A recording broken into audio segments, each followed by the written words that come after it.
we'll say good day to you this day of your time. How are you all? All right. Thank you. Thank you.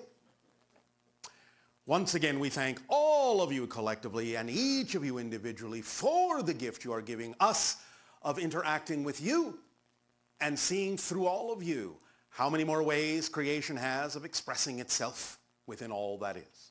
So we thank you for that gift. Today being your Father's Day in your area, on your planet, in your culture, and being the title of the State of the Union, and in honoring both of these concepts, the transmission for the first part, as we have already said, will be delivered by my father. One moment.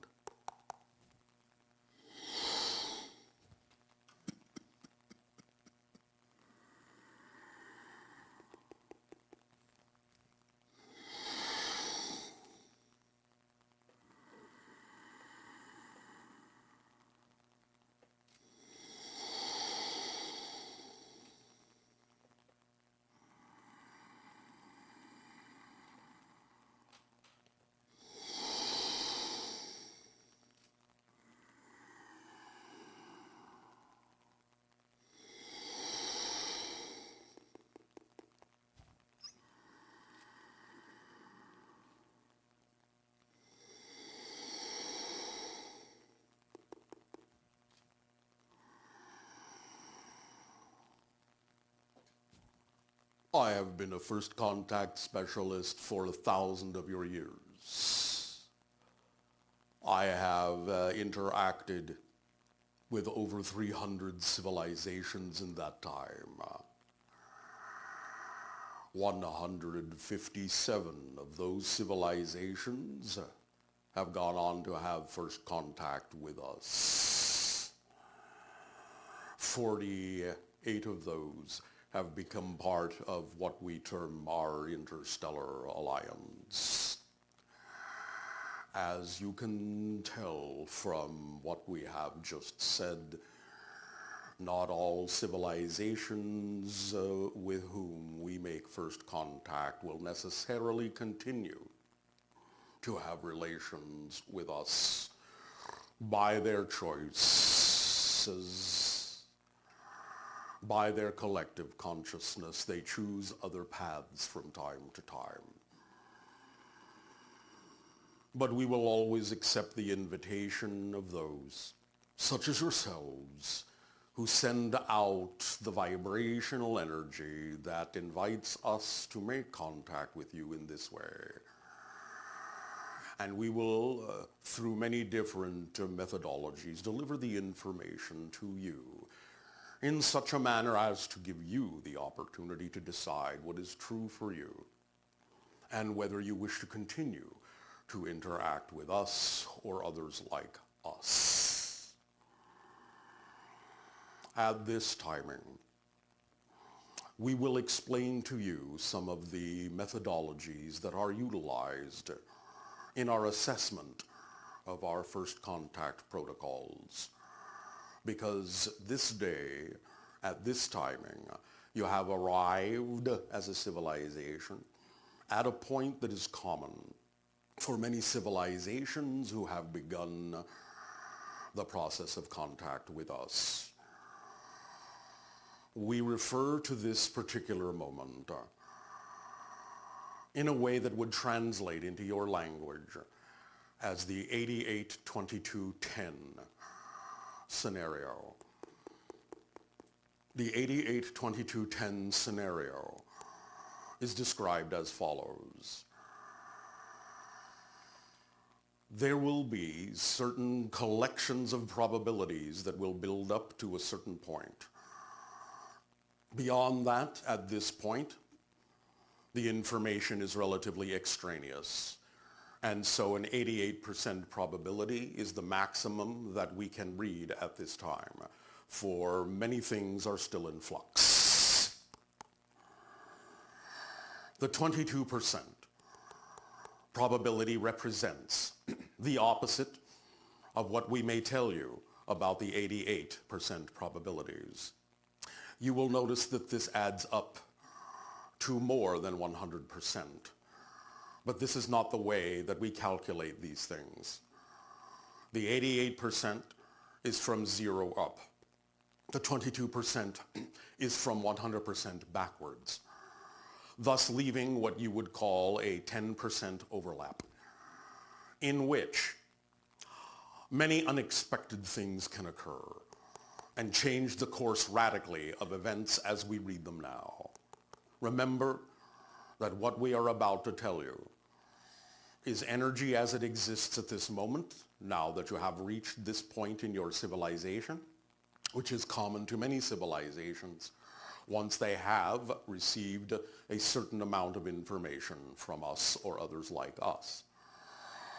Thus, you have an opportunity to recognize that what we are about to say are not what you call classically predictions in your understanding of this, but again, a reading of the energy as it exists at this moment, maxing out, as you say, at 88 percentile, with a 22% probability of going in exactly the opposite direction and a 10% overlap of something completely unexpected happening, taking you in a completely different course.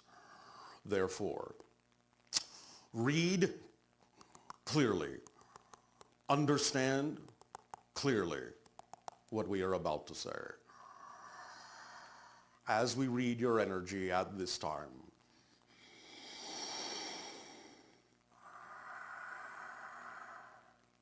politically, you have in your culture an 88% probability of having what you would term a female presidency. You have then, therefore, a 22% probability of the opposite happening, and a 10% probability of something completely unexpected taking place. Politically, you have an 88% probability within your next 4 years of a major terrorist action taking place on your globe. This will occur in probability at this point, regardless of the previous 88% probability of your political election. One moment. Economically, you have an 88% probability over the course of the next 2 years of having what you have termed a major financial and economic adjustment in your system.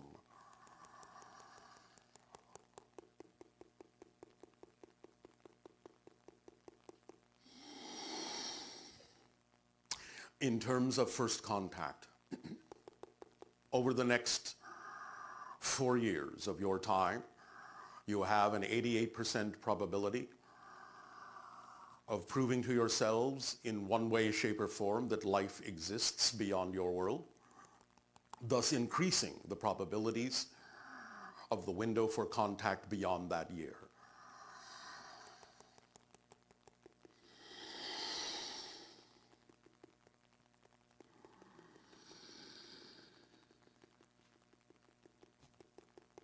Ecologically, over the course of the next 5 of your years to 10 of your years, you have an 88% probability still of a particular oceanic ecosystem experiencing total collapse. Again, you have at this point a 22% probability of the opposite happening, and a 10% probability of something completely unexpected occurring and taking you in a completely different direction. Technologically,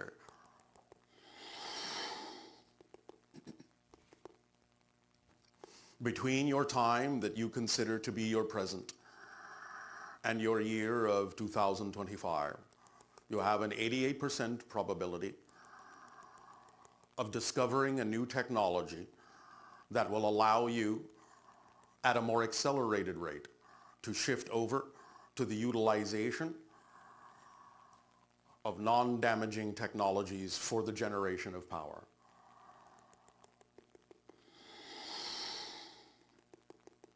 One moment.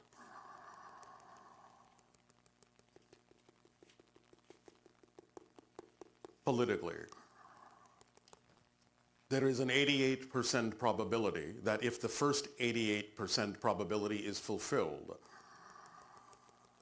that you will experience a radical shift in what you would call your two-party system of politics. As you have begun to see, it may begin to shift more earnestly into a three-party system. One moment.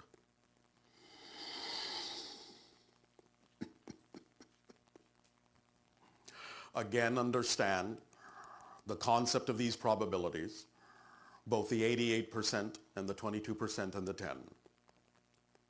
This is a different formulation than you have utilized before with your understanding of such things. And therefore, there is an 88% probability that 88% of you will misinterpret what we have said.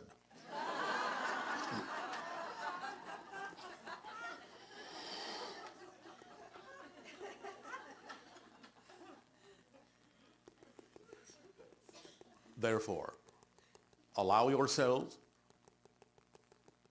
to go with your flows, to be yourselves as fully as you can. There will be more of this information delivered within the next year or two of your time as you begin to enter the 88-22-10 phase of this process of contact, and allow yourselves more opportunity to see more clearly the paths you have laid out for yourselves, both individually and collectively. In having mentioned to you that not all civilizations contacted continue on to the idea of open contact or the joining of our alliance, we thus encourage each and every one of you to take stock in your own minds, your own hearts, your own spirits, to decide what is true for you, and to begin to put forth into your society in a more active way the ideas, the realities, the concepts that you prefer, which will then radiate outward from your world in a manner that we will perceive as your decision and your choice with respect to your relations to us.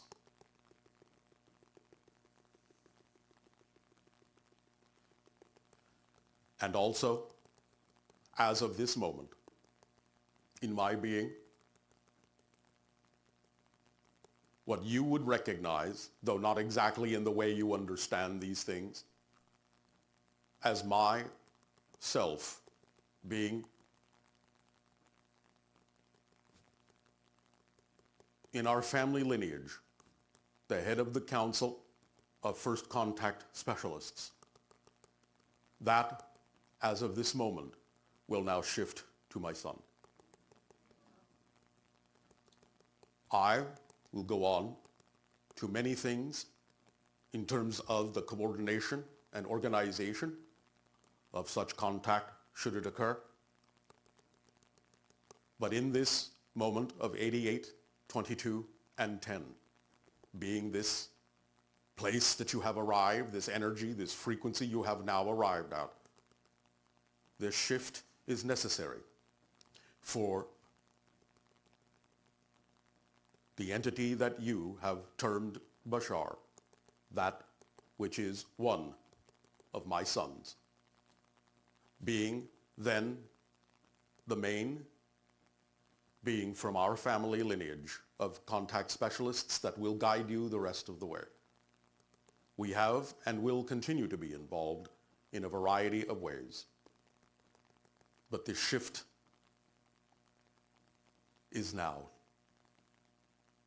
timely for a variety of reasons we will go into at another time. We extend to each and every one of you our deepest appreciation and gratitude for your willingness to open your hearts and minds to us and to extend the invitation which we have answered and will continue to answer for as long as you choose. But it is in your hands and no one else's at this point in your evolution toward becoming the sixth hybrid race. We thank you for your strength. We thank you for your power. We thank you for your boldness and your creativity. Do not lose sight of those qualities within yourselves, for they will guide you as a beacon the rest of the way. And you, by continuing on that path, will awaken, and you will eventually come home.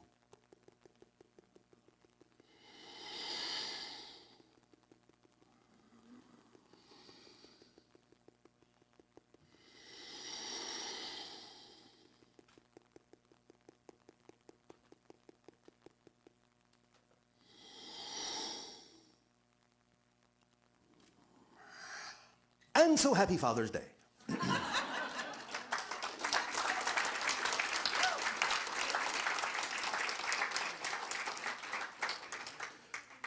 At this timing then, according to what has just been given to you, we will continue in our sharing, in our relation at this moment of the 88-22-10 crossing threshold that will lead you into and through the fall of 2016 and beyond, knowing that remaining in the vibrational state of being that you prefer will allow you to ride smoothly on those currents which will carry you all the way through and into more and more and more of the true essence of your being. In return, thus now, for the gift you are giving to all of us, how may we be of service to you with your questions and your dialogues?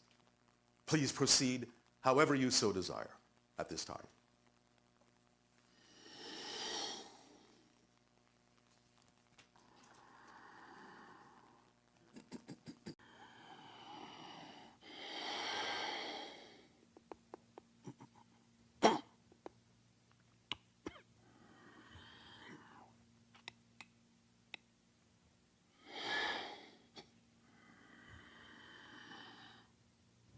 But it'll say good day to you this day of your time. How are you all?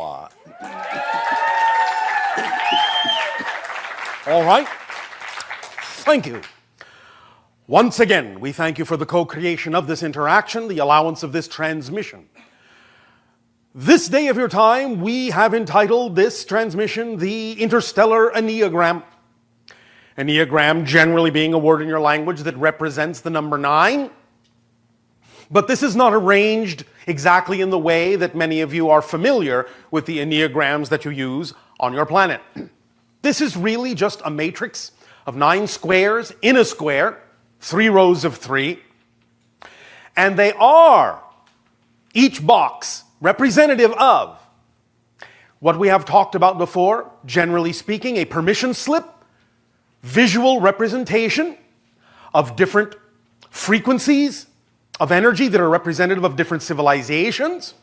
In essence, you could say, like a phone number for that particular dimensional realm, that particular civilization. A frequency that if you focus on it, meditate on it, look at it, get in alignment with that visual that is representative of that energy stream, that domain of consciousness, will aid and assist you in connecting more readily as a permission slip to that particular frequency of reality and make it a little bit easier for you to connect and align with and receive information from the representative domains that exist within this particular 9-box matrix or enneagram.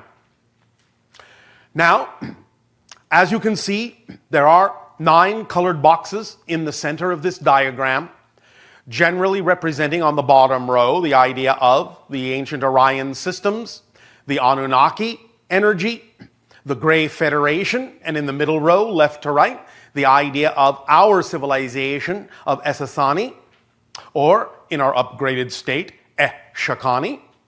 The middle box is representative of you, Earth. The idea on the right-hand side will be the representational symbol for the Yael, or in our ancient language, the Shalanaya. On the top row, you will see the representation of the diagram, the symbol for the vibration of the Sirius star system. In the center, the Arcturus vibration. And on the right, the Pleiadian systems. Now, you will also notice that there are some open boxes around the edges that contain different words. Now, for those of you who may be joining us in zero gravity with no particular orientation, the word hypersapien should be at the top, just in case you were wondering. We will get to describing exactly what those mean in another part of this transmission, but for now, again, the labeling of the box, the open box at the bottom, underneath the matrix of 9 says proto-sapien. At the top it says hypersapien. To the left it says reptilian. And to the right it is the new hybrids. Now that you have this basic diagram, this basic enneagram, we will now take you through a little bit of the vibrational history and relationship of each, one at a time on the bottom row, to your world and how you share their vibration, how you share their history, what is relevant for you to understand at this time. Tomorrow of your time in that transmission, we will deal with the middle row. And on your Sunday transmission, we will deal with the top row. And also the open boxes that surround them, to give you a more complete picture of the vibrational relationships that you have ongoing on a variety of levels with these civilizations and dimensions of consciousness. So, let us begin. We will actually, on the bottom row, begin in the center with the symbol for the Anunnaki, which is represented by a winged circle that contains the colors of gold and red and blue against a black backdrop. Now, you will notice, of course, first of all, that the wings are not contained within the box. We wanted to represent the entire symbol to you. And so, because the diagrams for Orion and the Gray Federation to the left and the right were relatively simple 3-bar symbols, we simply allowed the wings to overlap each, understanding that this is an overlap. The wings are not part of the left and right diagrams. They simply rest on top for convenience of visualization. Now, the idea of the Anunnaki symbol, representative of this golden flying disc, that has at its heart a red dot which represents the life within, and around the gold disc the idea of a blue energy field. This is actually to some degree representative of the ancient ships that used to visit your planet from the Anunnaki, and is representative of the symbols that you still see in many of the cultures on your planet, the flying disc. Represented in many different ways, of course. Not a literal representation of their ships, but close enough, in the sense that the ships were basically disc-like in the center and did possess a certain type of wings and steering mechanisms as they glided through your atmosphere, even though they didn't necessarily require them. In space, they were capable of retracting and folding in a way that allowed the ships to be more streamlined when these appendages were unnecessary in the vacuum of space. But once they entered your atmosphere, they did look like flying discs in a variety of ways. So they could steer through your atmosphere and use the gravitational fields by extending these wings to guide them and land them safely upon your planet. As many of you already understand, the Anunnaki are the extraterrestrial civilization generally responsible for the alteration of your genetic structure from what you would call the natural hominid that existed on your planet, called Homo erectus, to the idea of now what you call yourselves to be Homo sapien. In altering the genetic structure by including some of the Anunnaki DNA, they allowed you to create or exist in its present form, the human being, as you call yourselves, so that they would have a relationship to the Anunnaki, to be utilized in a variety of ways in that relationship, as workers, as companions in a variety of ways, for their purposes of visiting your world, which fundamentally was to aid and assist them in mining minerals, gold in particular, that would allow them to alter the weather patterns of their own planet and make adjustments in that way to their energy fields. Now, the group of Anunnaki that actually visited your world, that was originally consigned to find those minerals and bring them back to the home world, were actually, to begin with, assigned to simply do this task themselves.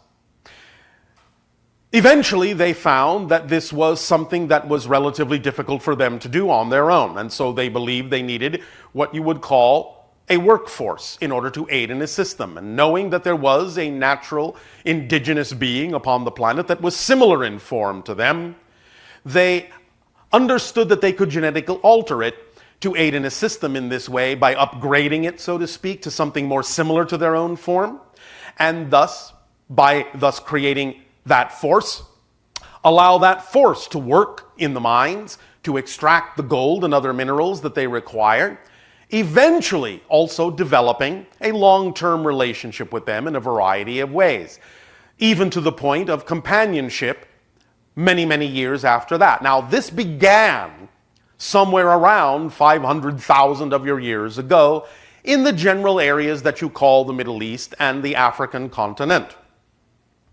And those branches of the hominid species that were not altered genetically by the Anunnaki evolved on their own in parallel to the human beings on your planet that the Anunnaki had created. And those that were not altered eventually evolved into the form you now call Sasquatch. So the idea is that if you had not been altered at all, today you would all be Sasquatch. But because you were altered, because you were evolved in that way, you became human beings. This also allowed for certain kinds of incarnational experiences to happen that would be very different than the incarnational experiences of Sasquatch, or Yeti, or Bigfoot, or whatever you wish to call that branch of your cousins. Now, they evolved in a very natural way, which allowed them to have a much closer connection in many ways to the idea of nature, and allowed them to develop abilities and skills that you do contain, but in a sense have forgotten that you have because of the alteration. Their abilities and skills as Sasquatch allow them to actually enter interdimensional states, passing from parallel reality to parallel reality, different dimensions to different dimensions, which is why they are so difficult to find on your planet when they don't want to be found. Nevertheless, getting back to your story, the branch that you became, eventually there were also interminglings between some of the humans of the time and the Anunnaki on the world, and these created births, natural births of beings that you have in your legends come to call the so-called demigods and so forth. Now, the Anunnaki were much taller in general than you are, and some of the earlier races on your planet of humanity were also much taller than most of you, although you are regaining not only your height again, but also your longevity, because in times past, a lot of the genes were passed along to the human beings that were genetically created that allowed them to live for hundreds of years, because the Anunnaki lived for thousands of years. The idea is that you are regaining this ability again. The genetic material is being opened up again because of new vibrations that are now existing in this present day on your planet, allowing you more longevity, allowing you greater height, greater health, greater vitality. And you are opening up those connections energetically to the Anunnaki and those genetic materials that you contain. Now, of course, the Anunnaki themselves also contained a mixture of different genetics from different races. We will not get into that so much right now, although you can certainly understand, we will give you a little bit of a sneak preview, that one of these was what is called on that diagram the Proto-Sapiens. We will get into them another time. But you could say that in general, the Proto-Sapiens are the precursors of all the human forms in your galaxy. Now, the Anunnaki, the branch that was on your planet and creating the idea of the Homo sapien groupings, were actually just a branch. And in their original assignment, were not really supposed to tinker with the genetics of the planet. When the main council of Anunnaki discovered that they had done so and created a new intelligent race of beings, well, let's just say they weren't very happy about it. They actually recalled that Anunnaki contingent from the Earth and in many ways left you to your own devices, allowing you to grow on your own, to evolve on your own with some degree of guidance from them because they felt responsible in allowing that contingent of Anunnaki to create you. They felt responsible to guide you to some degree, although it was not the original plan.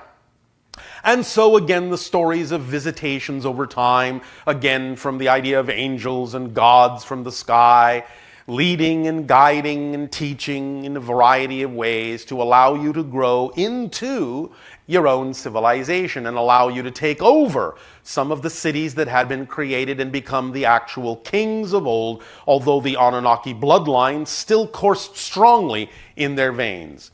You see this in the representation of the ancient 10 kings of Atlantis, in Lemurian times, and even into relative modern times, as you still remember Egypt as having kings, and then eventually the idea of pharaohs. But all this goes back to the concept of the blue bloods, the royal lines, and everything that created the concept of royalty on your planet, because it is traced all the way back to the idea of the Anunnaki, who actually were slightly bluishly tinged. So the blue blood line was looked upon as the purest line in that way, although of course you all contain Anunnaki genetics. But there might be here and there some that are more directly related in direct lineages to some of those ancient genes. Now, once that began to happen, and you had on your planet contingents of humans who were creating their own civilizations, mostly guiding themselves with a little bit of input here and there from extraterrestrial beings and extra-dimensional beings, teaching them how to open up their consciousness to tap into source, to draw down and download information from a variety of sources. Then eventually humanity was pretty much left on its own in that way to evolve to a certain point to see if they would arrive at a point where they could then reconnect with the idea of extraterrestrial beings, extra-dimensional beings, which would show that they evolved to a point where the next stage of evolution could occur. We will leave that story for the moment and shift over to the idea of the ancient Orion systems and how they come into play in your reality. This story begins also long ago, in fact, actually millions of your years ago, in the ancient systems of Orion.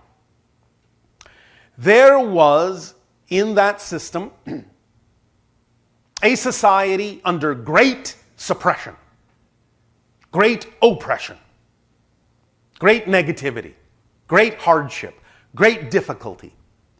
In particular, on one of the worlds of the Orion systems, that in the ancient language was called Huva.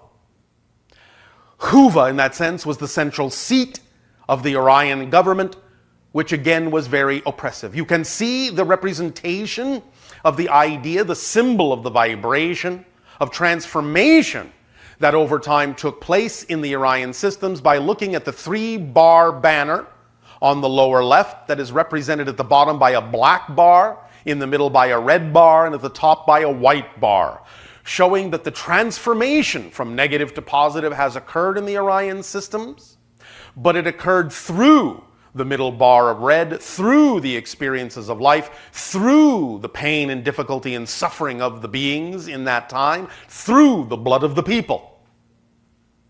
Now, this story of the Orion systems took a long time to work itself through. There were resistances, what you would call underground movements, in the Orion systems, fighting against the suppression, fighting against the oppression, fighting against the negativity. The translation of those resistance fighters in your language would be the Black League. The Black League took their name as the idea of being invisible, being in the dark, being hidden, being surreptitious, so they could fight the fight they believed they had to fight against the oppressive governments of the ancient Orion systems. However, one of the very great lessons they learned in that time was the idea that if you fight fire with fire, you just get more fire. And the idea of using the same violent tactics against the government that the government was using against them did not really work out very well for that resistance movement, and it created an increase in the suppression and an increase in the negativity, and thus they learned that there must be another way. And in learning that there must be another way, they began to approach the idea of the negativity with positive energy, positive vibrations, and over time slowly transform the Orion systems from darkness into light, from negative into positive, through their sacrifice, through their pain, through their blood. But the idea is that many of the ancient Orions also made a connection to the idea of wanting to work this out on many different levels interdimensionally, and so created for themselves incarnational connections to other star systems that had the vibrational energy that would allow them to go through a process of transmuting this negative energy into positive energy. One of those systems was your solar system. Now, this again was millions of years ago. But some of the first incarnations of ancient Orion energy occurred on a planet that is now what you call your asteroid belt. It no longer exists as a planet. And it was known by many names, but we will choose the idea of Maldek to represent it. Many incarnations were played out there. Much of the ancient Orion negativity was played out there, and eventually the vibration of that negativity was too much to handle and created circumstances and situations that ultimately destroyed the planet through collisions with other planetary bodies in the system when it was young. The incarnations then moved to the next habitable planet, which you now call Mars. At the time it was inhabited. Again, the ancient Orion systems worked themselves out to some degree, but there was still a lot of negativity to be worked out, as this process took eons and eons to go through. When Mars also attracted to itself the idea of a negative experience of destruction through the bombardment of asteroids that ripped away its atmosphere and turned it into the relatively desolate planet that you now understand Mars to be, then the incarnation shifted about 6,000 of your years ago to the Earth plane. Now, this does not mean that the destruction that took place on Mars happened 6,000 years ago. There was a lot of interim time in which, in other dimensions, the Orion energy was playing itself out and going through different processes until it was ready to come into the Earth vibration. The idea of the introduction of the ancient Orion energies and that process of going from the negative to the positive began to play itself out upon its arrival in the area on your planet you call the Middle East. And in this way, it introduced a lot of that ancient negative energy that has still to play itself out on your planet, although it is transforming in this day and age. But as you can see by the banner of the Orion ancient systems, of the red and the black and the white, you will see this throughout your history in oppressive societies, especially what you would call the Nazis. In that was their colors as well.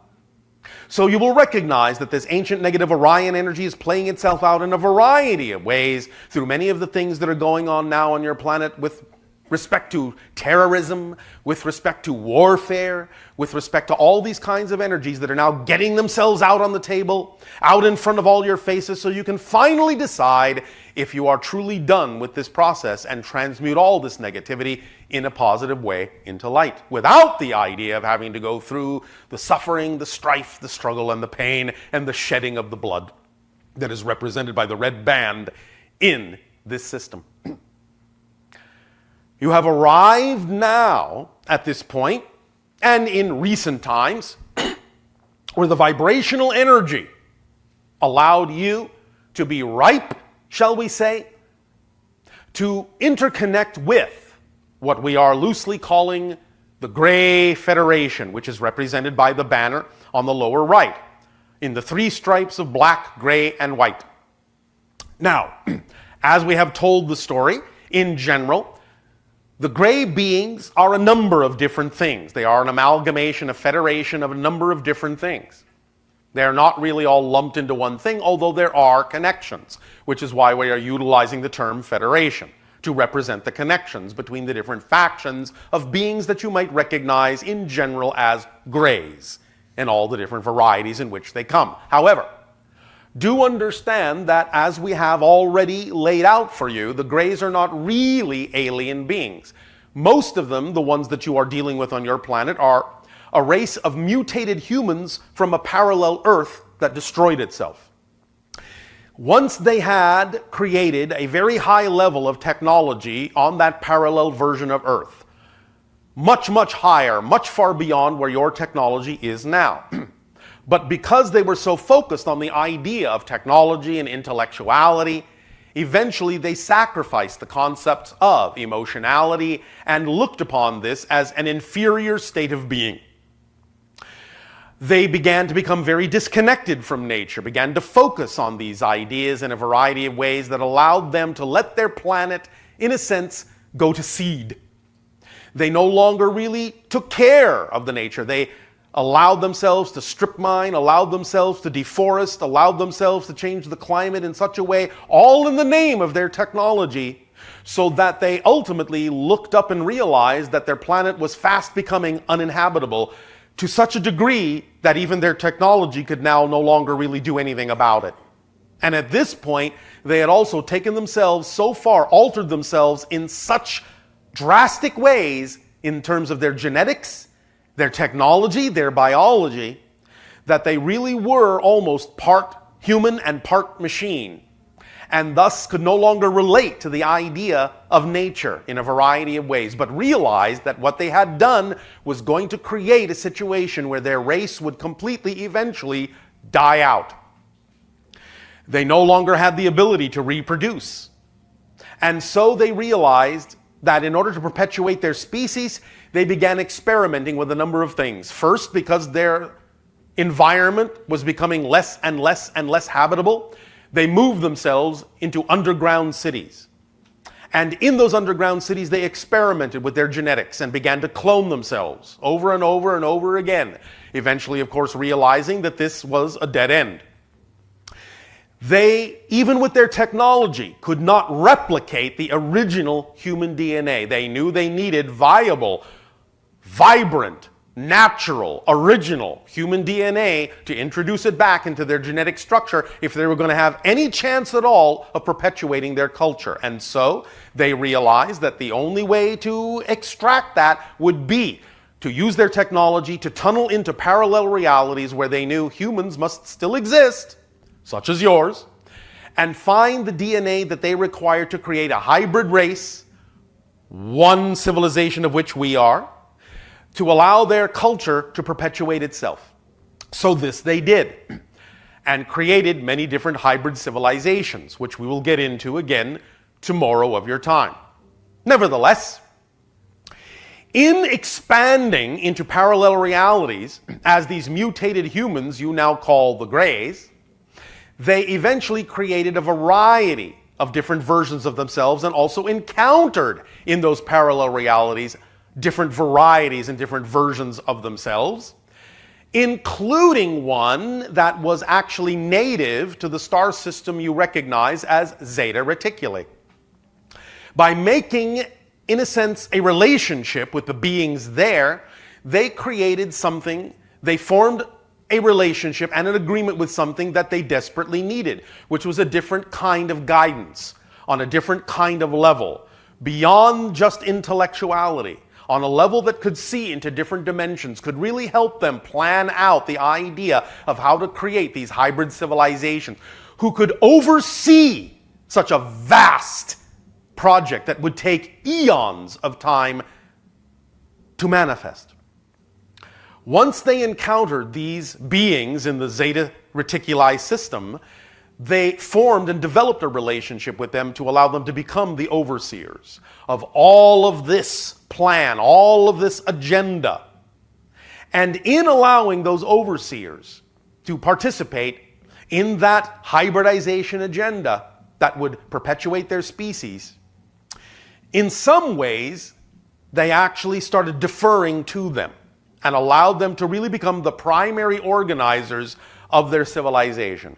These overseers are what many of you in the abduction phenomenology have come to recognize as the insect-like mantis beings that are very tall. They became part, in that sense, of the Grey Federation as the overseers. Now, upon recognizing that many of the parallel reality versions of Earth that the Greys had tunneled into were also going down similar vibrational paths to the path they had taken that destroyed their world and prevented them from being able to reproduce, prevented them from having emotionality, they recognized that by creating these hybrid beings such as ourselves, they could also give back a gift to those parallel worlds by allowing these hybrid beings to stave off the same fate, the same experience that many of the parallel versions of Earth were also going down, so that they would not have to experience the same degree of limitation that the Greys experienced on their world. And so this is one of the reasons why we are sharing information with you this day of your time, and for the past 30 years, and in a variety of ways, to allow you to understand that you don't have to take the same negative path, that you can change your destiny, that you can awaken to your understanding of consciousness in such a way that you can create a reality for yourself that is quite different than the reality path that they took. Does all this make some sense to you? Yes. All right. This will be the history for now that we will share of the bottom row of the Enneagram. And as we, in the forthcoming transmissions this weekend of your time, include the other levels, we will also magnify and enhance what we have already said here as it relates to the idea of the Earth. Notice that in the center, the symbol, the vibrational telephone number, if you will, of your planet starts with a black square. Then there is a square within that that is tilted 45 degrees, that is blue. Then a square within that that is again straight, that is green, and then a square within that that is smaller, again tilted 45 degrees, that is white. This, of course, represents the space around your planet. The blue is the water, the green is the land, the white is the air, the atmosphere, and the clouds of your world.